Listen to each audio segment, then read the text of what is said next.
Ces jeunes viennent de terminer les cours. Après l'école, ils s'arrêtent ici, à la bibliothèque de Dour, pour étudier ensemble, faire leurs devoirs, consulter de la documentation ou même d'autres choses. Moi, en fait, je viens ici, c'est pour attendre mon bus. Et ça tombe bien parce que au moment où j'ai commencé à prendre le bus, il y a eu ce projet. Ce projet, c'est une action solidaire avec une ONG belge. Nous avons été contactés par une ONG, Actec, qui s'occupe de soutien de l'éducation dans les pays en voie de développement. Et ils nous ont proposé de participer cette année à un projet récurrent sur lequel ils travaillent depuis une dizaine d'années. Le principe est très simple. Pour 1 heure passée par un jeune à la bibliothèque, les sponsors versent 1 € à l'ONG. De quoi motiver les étudiants à passer un peu plus de temps entre les rayonnages.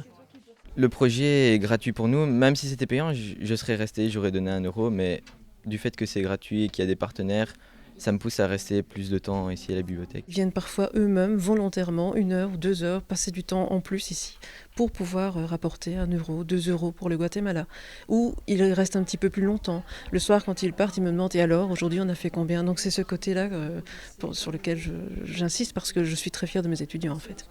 C'est donc Nathalie qui comptabilise et encode chaque jour les présences. En moyenne, 20 € sont récoltés par jour depuis le début de l'action, le 5 novembre dernier, et il en faut 75 de ces euros pour financer une année de scolarité à une jeune fille au Guatemala. Jusqu'ici, on a déjà donné 2 scolarités pour 2 élèves. Donc, c'est des petites choses que nous on fait, mais c'est des grandes choses pour eux, donc c'est vraiment bien. Dour est pour l'instant la seule bibliothèque de Wallonie à participer. Et, hasard de la vie, Nathalie s'est rendue justement l'année dernière au Guatemala pour ses vacances personnelles. Son album photo circule parmi les jeunes. Elle témoigne de ce qu'elle a constaté sur place. On voit le travail des enfants dans les champs, on voit qu'ils sont très jeunes et qu'ils portent quand même des charges très très lourdes. Donc bien souvent ils travaillent dans les champs ou sur les marchés.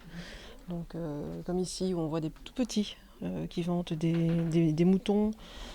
C'est vraiment typique et c'est vrai, le fait de leur montrer, ça leur fait prendre vraiment conscience de la situation là-bas et pourquoi ils peuvent être solidaires avec eux, quoi. J'en ai une autre ici aussi qui est assez parlante.